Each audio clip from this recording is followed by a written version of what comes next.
What's going on, everybody? This is dkdynamite, and today we're going to be talking about the new bosses coming to DMZ, some all new updates that dropped unexpectedly, plus even more. Definitely stay tuned. But before we jump into that, be sure to hit that subscribe button down below, drop a like, and let me know down below in the comment section, are you guys turned off from playing Building 21 because of the constant map rotations the map does have? I feel like a lot of you guys out there have some pretty busy schedules to where you can only play the map or the game altogether on certain days, but by the time you get a chance to play, the building gets rotated in and out very frequently, or too frequently to the point where you just never get a chance to hop on with the full squad. Maybe you don't even have an access keycard yet to even play the map. How has it affected your overall experience with the brand new DMZ map? Let me know how you feel about that down below. I am curious if when DMZ comes to the upcoming Resurgence map at some point, I think in Season 2, will that map or will DMZ on that map be rotated in and out like Building 21 does? I'm just very curious about that one. But we did get a very unexpected update to Modern Warfare 2 late last night at about 11 o'clock Central, 12 o'clock Eastern. Not sure why this update came out so late, why they didn't just put out information about this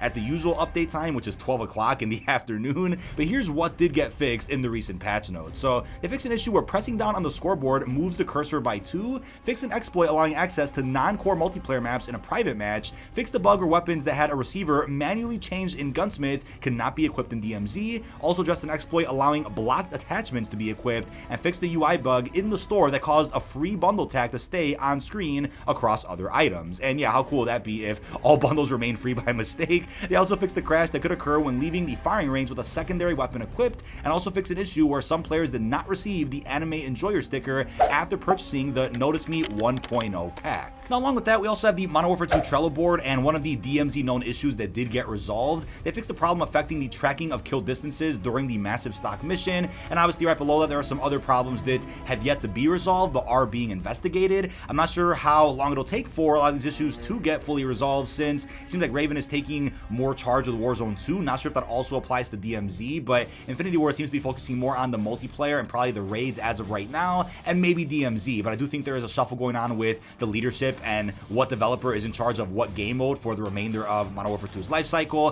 For multiplayer, they've also fixed an issue where players are able to save blueprints for private matches and showcase, and they are currently aware of an issue where changing attachments mid-kill cam could affect your frame rate. That's being investigated right now and has not been fixed. Obviously, the ones with a green tag have already been resolved, and the one with orange or yellow tags are still being investigated. But also with the Gunsmith, there's an issue that prevented some users from saving weapon tuning in custom mods, and an issue that caused weapon loadouts to be reset when equipping a weapon with a gold mastery camo.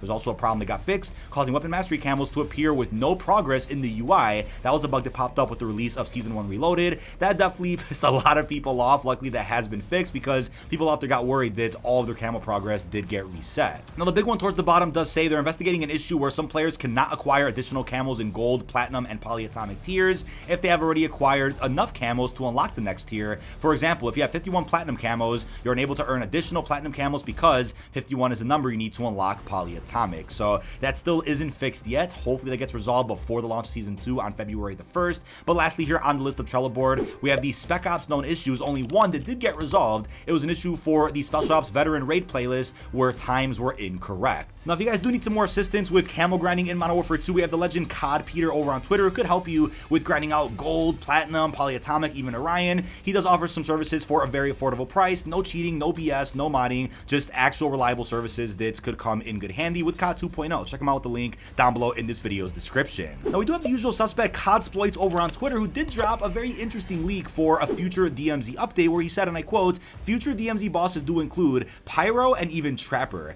Not sure who those characters are, but somebody followed up in the replies who might also be a data miner that said, and I quote, that not only do we have Pyro and Trapper, but also somebody named Line. It's unclear if they've misinterpreted the names of some upcoming enemies or bosses or some operator skins. We're not sure what this is, but looking at the track record of CODsploits in the past, this account has posted quite a few leaks regarding, I think, MWII, Cold War, Vanguard, definitely Modern Warfare 2, so they've been on point for the last number of years with upcoming material. Obviously, take it all with a grain of salt because data miners could often misinterpret information that they think is coming to the game, could be left over, could be something that's scrapped. But in terms of who these bosses are, could they be operators or characters that we saw in MWII but we didn't know the name of them? Could these be placeholder names for characters that we do know of but don't have the exact names of? It's unclear who they are, but as of right now, the DMZ bosses that we've gotten since launch of the mode are the Hazard Chemist that we had over in Al Mazrah, and of course Velikan over in Building 21. Now, what's cool about the Chemist from Al Mazrah though is that when we ended up killing him, he drops a really interesting blueprint, a blueprint that you actually can't can't get any other way through a bundle or anything else. You can exfil with that blueprint and bring it in as many times as you want in matches of DMZ. You just can't use it over in multiplayer or other game modes, but that was a method to actually unlock the base version of the M13 when that got added in Season 1. However, if you just drop that weapon for anybody on your team and they exfil with it, they can also keep it over in their inventory. Now with Velikan building 21, that was more of a story-centric boss where once you kill him, that's it. You don't get to play as him in any way, shape, or form. Obviously, Al-Mazrah offered the weapon case quest to then play as the chemist or to have a skin that looks like the chemist, but with the cases quest on building 21, it did not unlock any type of skin or anything closely resembling Velikan whatsoever. But considering that we killed Velikan here in the Modern Warfare 2 canon, it makes sense that you can't play as him. But obviously, Velikan was an operator you were able to play as over in MWII via a bundle back when the Shadow Company actually got added. I think it was in Season 3 or 4 when they started getting introduced into the post-launch story for that game. Coincidentally, though, right before this tweet went out from Codsploits, we had this report from the Ghost of Hope where he says, I wonder if we'll have a new boss like the Chemist or Velikan in DMZ with Season 2 alongside the Resurgence map. Would make sense for a new boss to be added on the Resurgence map for DMZ. So obviously we've talked about the Resurgence map quite a bit here on the channel. When the image leaked out for the map itself, it was confirmed that you'll be able to play regular Resurgence on the map itself, 24v24 ground war, and even DMZ. Now what's unclear though is when the map does release in Season 2, since that's reportedly what's going to happen according to gaming insiders, will DMZ be playable on the map straight away? I feel like it won't. I feel like it'll be something they save for maybe Season 2 Reloaded, which is currently scheduled for March 2nd, an exact month and a day after the start of Season 2. And then when that happens, we'll end up seeing a bunch of objectives and different types of play styles for that Resurgence experience. And I do want to say that map will probably play closer to Al-Mazrah DMZ than Building 21 DMZ, right? Building 21 is a very unique experience. It doesn't play anything like Al-Mazrah, at least in my opinion, but the Resurgence map might be a little more similar to Al-Mazrah in terms of the objectives and kind of the lively environment. Now, what I have been a fan of, though, is the Weapon Cases quest, as I talked about earlier in this video. I'm curious if the Resurgence map will also follow suit by adding in a very similar quest where there's a case you could pick up through doing something, and you can pick up that case up to 6 or 7 times for up to 6 or 7 different rewards, and there's a loot pool of sorts for the Weapon Case quest, right? The loot pool is the same on Al-Mazrah for everybody, and it's also the same for everybody on Building 21, and you get those rewards in a very specific order after you go ahead and exfil with one of those weapon cases. So I'm curious if they'll add that again over in the Resurgence map, and then maybe that actual case quest will give you some type of blueprint or an operator skin that resembles something important on that map, whether it's a skin that resembles the actual boss, whether it's a variant or blueprint of the base weapon that gets added during that season. For example, Building 21 obviously allows you to exfil with the Chimera since it's ground loot. The AI is holding it. You can even find it laying around certain tables. You can exfil with it and unlock the weapon straight away. But the reason I call it redundant is because you can just hop into Al-Mazrah with a Chimera blueprint you might have bought or the base weapon you already unlocked and just drop it for your teammate. They can exfil with it and unlock it straight away. So DMZ allows you to do that. It's an ultimate unlock method that doesn't require you to even play multiplayer or buy a bundle. It's super simple. So that's why when they first introduced the Chimera and they're like, hey, you can unlock it by exfiling with it on Building 21, I was scratching my head. I'm like, well, I guess that's for people that don't have friends that could already drop it for them. That's a cool idea, but maybe in Season 2, whenever they add in a brand new weapon, it'll also be somewhere in the Resurgence map when you play DMZ on it, and you can just exfil with that and boom, unlock it straight away. Now, the Ghost of Hope also put out this idea regarding exclusive weapons that could then be dropped from future bosses.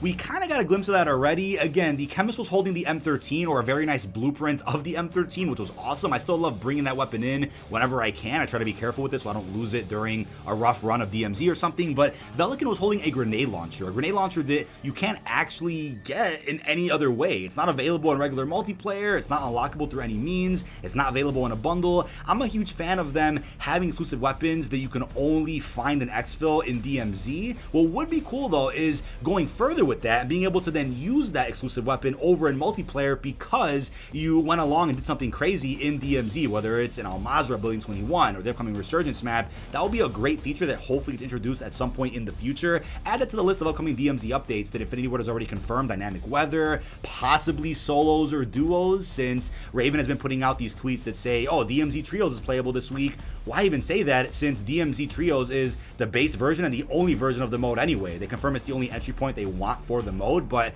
I feel like they'll change their mind about that at some point in the future. But that is about it. This has been dkdynamite. Leave your thoughts down below in the comment section. What are your thoughts on the new bosses that leaked out for DMZ? How are you feeling about the brand new updates that Infinity Ward and Raven dropped as of last night and everything else we discussed? Really hope you've enjoyed, and peace out, everybody.